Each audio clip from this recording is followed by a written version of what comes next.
The Mark of Zorro, by Johnston McCulley. Chapter 24, At the Hacienda of Don Alejandro. Behind him he left a tumult in the town. The shrieks of the fat landlord had aroused the pueblo. Men came running, servants hurrying at their sides and carrying torches. Women peered from the windows of the houses. Natives stood still wherever they happened to be, and shivered, for it had been their dear experience that whenever there was a tumult natives paid the price. Many young caballeros of hot blood were there, and for some time there had been no excitement in the pueblo of Reina de Los Angeles. These young men crowded into the tavern and listened to the wails of the landlord, and some hurried to the house of the magistrado and saw his wounds, and heard him declaim on the indignity that had been offered the law, and therefore his excellency the governor. Captain Ramon came down from the presidio, and when he heard the cause of the tumult he swore great oaths, and sent his only well man to ride along the Pulla road, overtake Sergeant Gonzales and his troopers, and bid them return and take the trail, since at the time being they were following a false scent. But the young caballeros saw in this circumstance a chance for excitement that was to their liking, and they asked permission of the comandante to form a posse and take after the highwaymen, a permission they received immediately. Some 30 of them mounted horses, looked to weapons, and set out, with the intention of dividing into 3 bands of 10 each when they came to forks in the trail. The townsmen cheered them as they started, and they galloped rapidly up the hill and toward the San Gabriel road, making a deal of noise, glad that now there was a moon to let them see the foe when they approached him. In time they separated, 10 going toward San Gabriel proper, 10 taking the trail that led to the Hacienda of Fray Felipe, and the last 10 following a road that curved down the valley to the neighborhood of a series of landed estates owned by wealthy dons of the day. Along this road Don Diego Vega had ridden some time before, the deaf and dumb Bernardo behind him on the mule. Don Diego rode with leisure, and it was long after nightfall when he turned from the main road and followed a narrower one toward his father's house. Don Alejandro Vega, the head of the family, sat alone at his table, the remains of the evening meal before him, when he heard a horseman before the door. A servant ran to open it, and Don Diego entered, Bernardo following close behind him. "Ah, Diego, my son!" the old Don cried, extending his arms. Don Diego was clasped for an instant to his father's breast, and then he sat down beside the table and grasped a mug of wine. Having refreshed himself, he faced Don Alejandro once more. "It has been a fatiguing journey," he remarked. "And the cause for it, my son?" "I felt that I should come to the hacienda," Don Diego said. "It is no time to be in the pueblo. Wherever a man turns, he finds naught but violence and bloodshed. This confounded Señor Zorro." "Ha! What of him?" "Please do not ha! Me, sir and father. I have been ha'd at from morning until night these several days. These be turbulent times. This Señor Zorro has made a visit to the Pulido Hacienda and frightened every one there. I went to my hacienda on business, and from there I went over to see old Fray Felipe, thinking I might get a chance to meditate in his presence. And who makes an appearance but a big sergeant and his troopers seeking this Señor Zorro." "They caught him?" "I believe not, sir and father. I returned to the pueblo, and what think you happened there this day? They brought in Fray Felipe, accused of having swindled a dealer, and after a mockery of a trial they lashed him to a post and gave him the whip 15 times across his back." "The scoundrels!" Don Alejandro cried. "I could stand it no longer, and so I decided to pay you a visit. Wherever I turn, there is turmoil. It is enough to make a man insane. You may ask Bernardo if it is not." Don Alejandro glanced at the deaf and dumb native and grinned. Bernardo grinned back as a matter of course, not knowing it was no manner in which to act in the presence of a Don. "You have something else to tell me?" Don Alejandro asked his son, looking at him searchingly. "By the saints! Now it comes. I had hoped to avoid it, father and sir." "Let me hear about it." "I paid a visit to the Pulido Hacienda, and spoke with Don Carlos and his wife, also the Señorita Lolita." "You were pleased with the Señorita?" "She is as lovely as any girl of my acquaintance," Don Diego said. "I spoke to Don Carlos of the matter of marriage, and he appeared to be delighted." "Ah! He would be, said Don Alejandro. But the marriage cannot take place, I fear. How is this? There is some shadow concerning the señorita? Not to my knowledge. She appears to be a sweet and innocent maiden, father and sir. I had them come to Reina de Los Angeles and spend a couple of days at my house. I had it arranged so that she could see the furnishings, and learn of my wealth. That was a wise arrangement, my son. But she will have none of me. How is this? Refuses to wed with a Vega? Refuses to become allied to the most powerful family in the country, with the best blood in the land?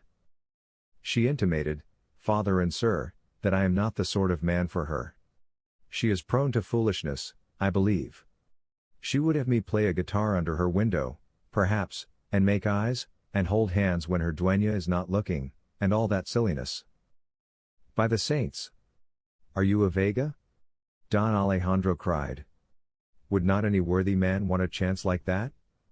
Would not any caballero delight to serenade his love on a moonlight night? The little things you term silly are the very essence of love. I doubt not the señorita was displeased with you. But I did not see that such things were necessary, Don Diego said. Did you go to the señorita in a cold-blooded manner and suggest that you wed and have it done with? Had you the idea, young sir, that you were purchasing a horse or a bull? By the saints! And so there is no chance for you to wed the girl?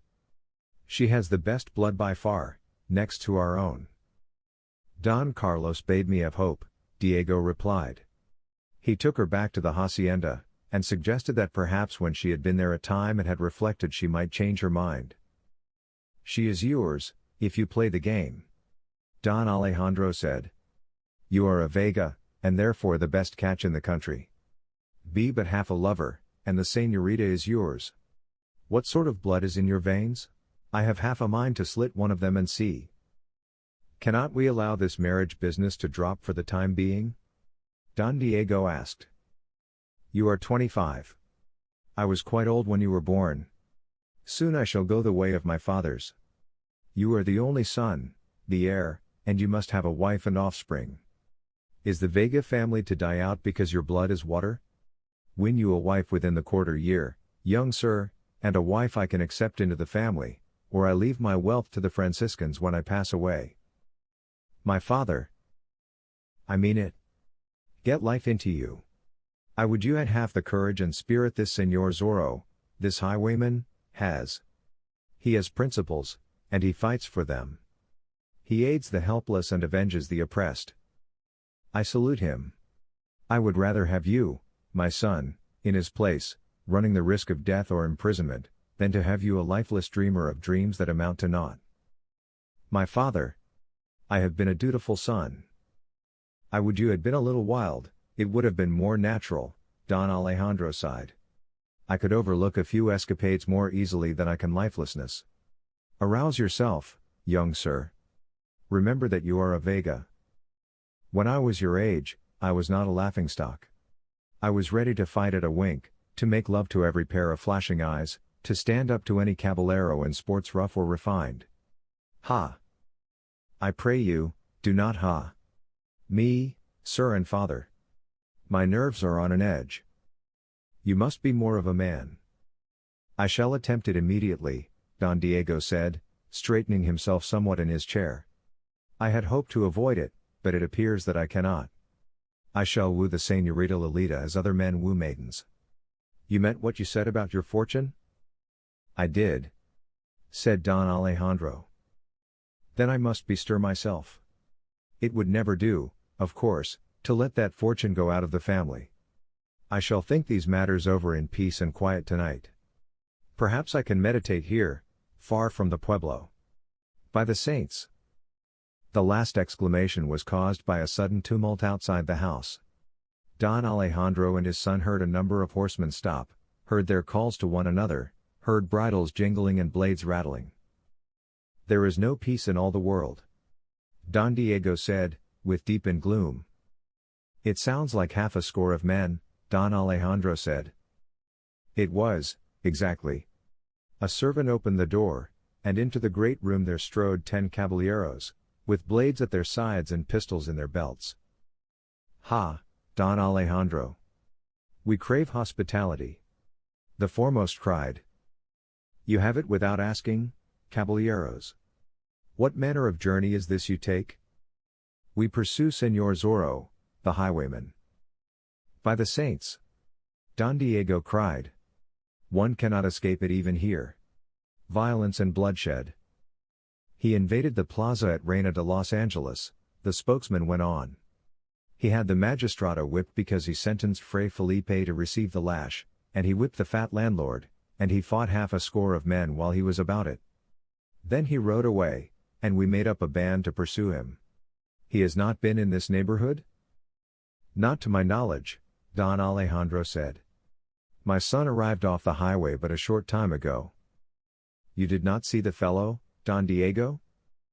I did not, Don Diego said.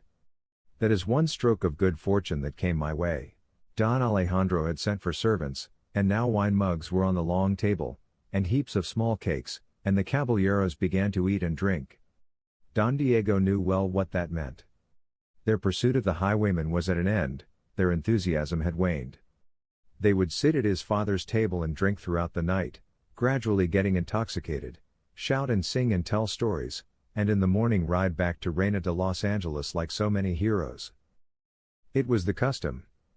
The chase of Señor Zorro was but a pretext for a merry time. The servants brought great stone jugs filled with rare wine, and put them on the table, and Don Alejandro ordered that meat be fetched also. The young caballeros had a weakness for these parties at Don Alejandro's, for the Don's good wife had been dead for several years, and there were no women folk except servants, and so they could make what noise they pleased throughout the night. In time they put aside pistols and blades, and began to boast and brag, and Don Alejandro had his servants put the weapons in a far corner out of the way, for he did not wish a drunken quarrel, with a dead caballero or two in his house. Don Diego drank and talked with them for a time, and then sat to one side and listened, as if such foolishness bored him. It were well for this Señor Zorro that we did not catch up with him, one cried. Any one of us is a match for the fellow. Were the soldiers men of merit he would have been taken long before this. Ha, for a chance at him. Another screeched. How the landlord did howl when he was whipped. He rode in this direction? Don Alejandro asked. We are not sure as to that. He took the San Gabriel trail, and 30 of us followed. We separated into 3 bands, each going a different direction. It is the good fortune of one of the other bands to have him now, I suppose. But it is our excellent good fortune to be here. Don Diego stood before the company. Señores, you will pardon me, I know, if I retire, he said. I am fatigued with the journey. Retire, by all means, one of his friends cried. And when you are rested, come out to us again and make merry. They laughed at that, and Don Diego bowed ceremoniously, and observed that several scarcely could get to their feet to bow in return, and then the sign of the House of Vega hurried from the room with the deaf and dumb man at his heels. He entered a room that always was ready for him, and in which a candle already was burning, and closed the door behind him, and Bernardo stretched his big form on the floor just outside it, to guard his master during the night. In the great living room, Don Diego scarcely was missed. His father was frowning and twisting his mustache, for he would have had his son like other young men. In his youth, he was remembering, he never left such a company early in the evening. And once again he sighed and wished that the saints had given him a son with red blood in his veins. The caballeros were singing now, joining in the chorus of a popular love song, and their discordant voices filled the big room. Don Alejandro smiled as he listened, for it brought his own youth back to him. They sprawled on chairs and benches on both sides of the long table, pounding it with their mugs as they sang, laughing boisterously now and then. Were this Señor Zorro only here now? One of them cried. A voice from the doorway answered him. Señores, he is here.